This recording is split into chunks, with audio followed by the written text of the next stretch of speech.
ಈಗ ಈ ಒಂದು ಒತ್ತಿಗೆಯಲ್ಲಿ ನೀವು ಯಾವ ವಿಚಾರ ಬರೆದಿದ್ದೀರಿ? ಇಲ್ಲಿ ಒತ್ತಿಗೆ ಅನ್ನೋದು ಕರೆಕ್ಟ್ ಪದ ಅಲ್ಲ ಕನ್ನಡದ. ಹೊತ್ತಗೆ ಸರಿಯಾದ ಒತ್ತಿಗೆ ಹೊತ್ತಗೆ ಸರಿ. ಅದು ಕನ್ನಡ ಪದ ಏನೆಲ್ಲ ನೀಡಿ ಹೇಳಬೇಕು ಅಂದ್ರೆ ಪುಸ್ತಕನೇ ತದ್ಭವ ಮಾಡಿ ಹೊತ್ತಗೆ ಅಂತ ಮಾಡಿದ್ದಾರೆ. Okay okay okay. ಪುಸ್ತಕ ಅನ್ನೋದು ಸಂಸ್ಕೃತ ಬಂದ ಅದೊಂದು ಏರಿಕೆ. ಅದು ಹೇರಿಕೆ ಅಂತ ಹೇಳಲ್ಲ ನಾನು, ಯಾಕೆಂದ್ರೆ ಇಲ್ಲಿ ಕನ್ನಡೀಕರಣ ಮಾಡಿದೀವಿ, ಅದನ್ನು ಹೇಗಿದೆ ಹಾಗೆ ತಗೊಳ್ಳಿಲ್ಲ ನಾವು. ಕನ್ನಡಕ್ಕೆ ಹೊಂದೋ ಥರ ಮಾಡಿಕೊಂಡು ಹೊತ್ತಗೆ ಅಂತ ಮಾಡಿದ್ದೀವಿ. ಸೊ ಅದು ಹೇರಿಕೆ ಅಂತ ಕನ್ನಡ ಅಂತಲೇ ಹೇಳೋಣ, ಕನ್ನಡಕ್ಕೆ ತಿರುಗಿಸ್ತಿದ್ದಲ್ಲ ಕನ್ನಡ ಅಂತ ಹೇಳೋಣ.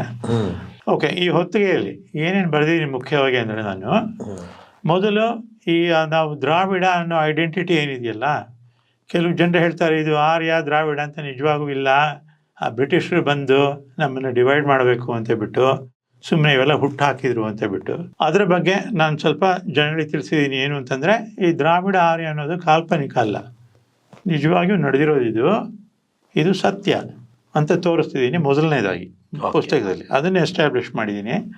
ಅದನ್ನು ಮಾಡಲಿಕ್ಕೆ ಯಾವ್ಯಾವ ಸಂಶೋಧನೆಗಳು ಎಲ್ಲೆಲ್ಲಿ ನಡೆದಿದೆ, ವೈಜ್ಞಾನಿಕ ಸಂಶೋಧನೆಗಳು, ಅವುಗಳ ಬೆಂಬಲ ತಗೊಂಡು ಅವುಗಳನ್ನು ಆಧಾರವಾಗಿಟ್ಕೊಂಡು ನಾನು ಬಹಳ ಸಂಕ್ಷಿಪ್ತವಾಗಿ ದ್ರಾವಿಡ ಆರ್ಯ ಅನ್ನೋದು ಸತ್ಯ, ಇದು ನಡೆದಿದೆ ಅಂತ ಹೇಳಿದ್ದೀನಿ ಮೊದಲನೇದು. ಆಮೇಲೆ ಎರಡನೇದು, ನನ್ನ ಈ ಪುಸ್ತಕದಲ್ಲೇ ನಾನು ಮೊದಲಿಂದಲೂ ನಾನು ಏನು ಹೇಳ್ತಿರೋದು ಅಂತಂದರೆ, ನಮ್ಮತನ ಇರಲಿಲ್ಲ ಅಂದರೆ ನಾವೆಲ್ಲ ಕಳ್ಕೊತೀವಿ, ಒಂದೊಂದಾಗಿ ಕಳ್ಕೊತೀವಿ ಅಂತ. ಸೊ ಏನಾದ್ರು ಕಳ್ಕೊಂಡಿದ್ದೀವ ಹಿಂದೆ ಇದುವರೆಗೂ ಅದನ್ನು ತೋರಿಸ್ಬೇಕು ನಾನು, ಆಯಿತಾ? ಅದನ್ನು ಎರಡನೇ ಹಂತದಲ್ಲಿ ಅದನ್ನು ತೋರಿಸಿದ್ದೀನಿ. ಮುಂಚೆ ದ್ರಾವಿಡರು ಎಲ್ಲಿಂದ ಎಲ್ಲಿವರೆಗೂ ಇದ್ದರು ಭಾರತದಲ್ಲಿ, ಹೇಗೆ ಅವ್ರದ್ದು ಹರವು ಕಡಿಮೆ ಹಾಕೊಂಡು ಬಂತು, ಅದು ಕನ್ನಡಿಗರು ಎಷ್ಟು ಇದು ಅಗಲವಾದ ಜಾಗದಲ್ಲಿ ಹರಡ್ಕೊಂಡಿದ್ರು, ಕನ್ನಡಿಗರು ಕೂಡ ಹೇಗೆ ಇದು ಅವರ ಪ್ರದೇಶ ಸಂಕೋಚ ಆಗಿ ಹೋಗಿ ಅಲ್ಲಿ ಬಂದಿದೆ. ಈಗ ಯಾವ್ಯಾವ ರೀತಿ ನಷ್ಟ ಆಗಿದೆ. ಒಂದು, ಈ ಥರ ಅವರ ನೆಲಗಳನ್ನೆಲ್ಲ ಕಳ್ಕೊಂಡು ಬಂದರು ಒಂದು. ಎರಡನೇದು, ಭಾಷೆ ಕಳ್ಕೊಂಡ್ರು. ಅವ್ರ ಭಾಷೆ ಮೇಲೆ ಕೂಡ ಅಷ್ಟೇ ಬೇರೆ ಪರಿಣಾಮಗಳಾಗಿ ಸಾಮಾನ್ಯ ಮನುಷ್ಯರಿಗೆ, ಸಾಮಾನ್ಯ ಕನ್ನಡಿಗರಿಗೆ ಅವ್ರ ಭಾಷೆ ಬಳಸೋದೇ ಒಂದು ತೊಡಕಾಯಿತು. ಆ ಒಂದು ಸ್ಥಿತಿ ಮತ್ತು ಆ ರೀತಿ ನಷ್ಟ ಕೂಡ ಆಗಿದೆ. ಈ ಥರ ಬೇರೆ ಬೇರೆ ನಷ್ಟಗಳು ಯಾವ ರೀತಿ ಆಗಿದೆ ಅವನ್ನು ಮೊದಲು ಬರೆದಿದ್ದೀನಿ, ಎರಡನೇ ಹಂತದಲ್ಲಿ ಬರೆದಿದ್ದೀನಿ. ಆಮೇಲೆ ಈ ಮೂರನೇ ಹಂತದಲ್ಲಿ ಅವೆಲ್ಲ ಈ ಥರ ಆಗಿರೋದಕ್ಕೆಲ್ಲ ನಾವು ಏನೇನು ಮಾಡಬಹುದು, ಯಾವ ರೀತಿ ಕ್ರಮಗಳನ್ನು ತೊಗೊಂಡ್ರೆ ನಾವು ಇವನ್ನ ಸರಿ ಮಾಡ್ಕೊಳ್ಬಹುದು ಅಂತ ಅದನ್ನು ಒಂದಷ್ಟು ಬರೆದಿದ್ದೀನಿ. ಇತರೆ ದ್ರಾವಿಡ ನುಡಿಗಳು ಇಲ್ಲ ಇತರೆ ದ್ರಾವಿಡ ಜನರ ಬಗ್ಗೆ ಏನಾದರೂ ಇದೆಯಾ ಇದರಲ್ಲಿ? ನಾನು ಪ್ರತ್ಯೇಕವಾಗಿ ಹೇಳಿಲ್ಲ, ತಮಿಳರು ತೆಲುಗರು ಅಂತ ಪ್ರತ್ಯೇಕವಾಗಿ ಹೇಳಿಲ್ಲ, ಎಲ್ಲರನ್ನೂ ಸೇರಿಸಿ ದ್ರಾವಿಡರು ಅಂತ ಹೇಳಿ. ಮುಂಚೆ ದ್ರಾವಿಡರು ಎಷ್ಟು ಕಡೆ ಇದ್ದರು, ಆಮೇಲೆ ಅವ್ರಿಗೆ ಯಾವ್ಯಾವ ರೀತಿ ನಷ್ಟ ಆಗಿ ಇವಾಗ ಯಾವ ಸ್ಥಿತಿಗೆ ಬಂದಿದ್ದಾರೆ ಅಂತ ಹೇಳಿದ್ದೀನಿ. ಆಮೇಲೆ ಬರೀ ಕನ್ನಡಿಗರ ವಿಷಯ ಅಷ್ಟೇ ಮಾತಾಡಿದ್ದೀನಿ. ಇವಾಗ ನಾವು ದ್ರಾವಿಡರು ಅಂತ ಪರಿಗಣಿಸೋದಾದ್ರೆ ಈ ಒಂದು ಇಂಡಿಯನ್ ಯೂನಿಯನ್ ಅಲ್ಲಿ ಯಾವ ರಾಜ್ಯಗಳನ್ನ ಆ ಥರ ನಾವು ಪರಿಗಣಿಸ್ಬೋದು? ಓಕೆ, ನಿಮ್ಮ ಪ್ರಶ್ನೆ ಇದು ನಿಜವಾಗ ಬಹಳ ಒಳ್ಳೆ ಪ್ರಶ್ನೆ. ಇದ್ರ ಮೇಲೆ ಬಹುಶಃ ಇನ್ನೊಂದು ಪುಸ್ತಕ ಬರೆದ್ರೆ ಒಳ್ಳೇದೇನೋ ಯಾರಾದರೂ. ನೋಡಿ, ಇವಾಗ ದ್ರಾವಿಡ ಅಂತಂದ್ರೆ ಯಾವ್ಯಾವ ರೀತಿಯಲ್ಲಿ ದ್ರಾವಿಡ, ಜನಾಂಗೀಯವಾಗಿ ದ್ರಾವಿಡ ಆಗಿರ್ಬೋದು, ಭಾಷಿಕವಾಗಿ ಆಗಿಲ್ದಲೇ ಇರಬಹುದು.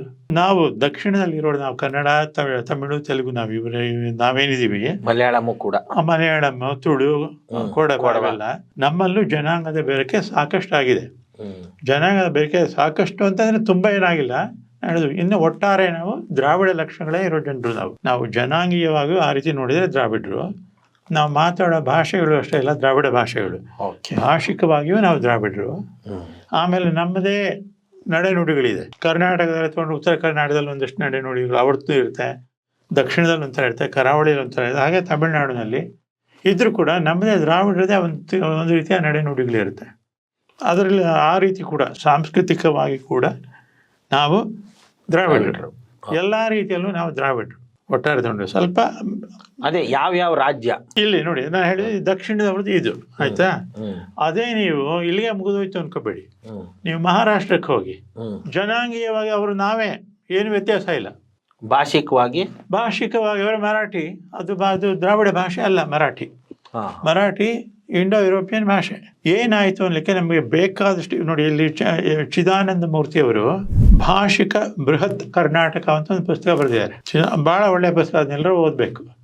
ಅದರಲ್ಲಿ ಅವರು ಕನ್ನಡ ಭಾಷೆ ಮೊದಲು ಎಲ್ಲೆಲ್ಲೆಲ್ಲ ಇತ್ತು, ಅದು ಹೇಗೆ ಕಳೆದು ಹೋಗಿ ಜನಗಳನ್ನೆಲ್ಲ ಕಳ್ಕೊಂಡು ಈ ಸ್ಥಿತಿ ಬಂದಿದೆ ಅಂತ ಬಿಟ್ಟು ಚೆನ್ನಾಗಿ ವಿವರಿಸಿದ್ದಾರೆ.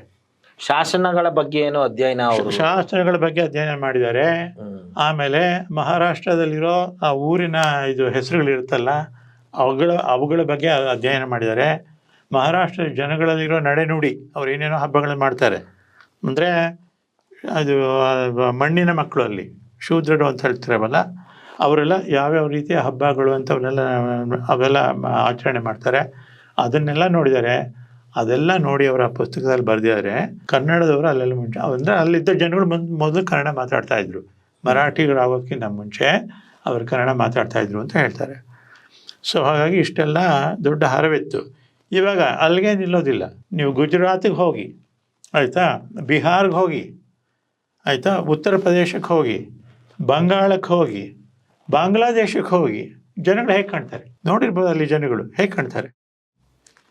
ಅಲ್ಲ, ಈಗ ಅವರು ಜನಾಂಗೀಯವಾಗಿ ನೀವು ಜನಾಂಗೀಯವಾಗಿ ದ್ರಾವಿಡ್ರೆ, ಅವರು ದ್ರಾವಿಡರು, ಇದ್ರೆ ಮುಂಡ ಎರಡ ಬೆರಕೆ ಮುಖ್ಯವಾಗಿ ದ್ರಾವಿಡ.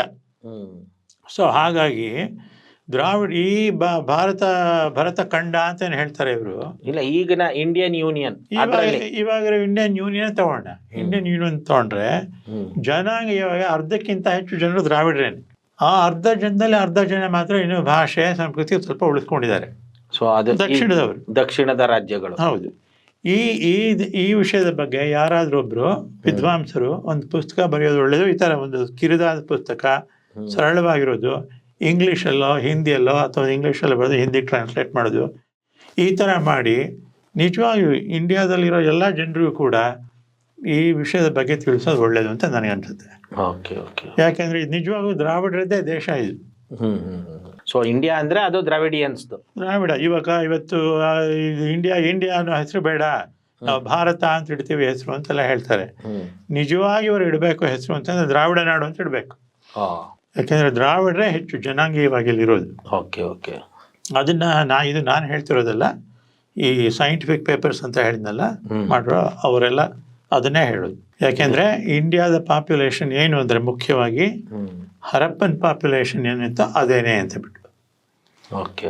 ಹರಪ್ಪನ್ ಪಾಪ್ಯುಲೇಷನ್ನು ಇರೇನಿಯನ್ ಫಾರ್ಮರ್ಸ್, ಆಮೇಲೆ ಇಂಡಿಯಾದ ಹಂಟರ್ ಗ್ಯಾದರರ್ಸ್ ಅಂತ ಬಿಟ್ಟು ಅವರ ಮಿಕ್ಸ್ಚರ್ ಅಂತ ಬೆರಕೆ ಅಂತ. ಆ ಬೆರಕೆಗೆ ನಾವು ದ್ರಾವಿಡರು ಅಂತ ಹೇಳೋದು ಇವತ್ತು.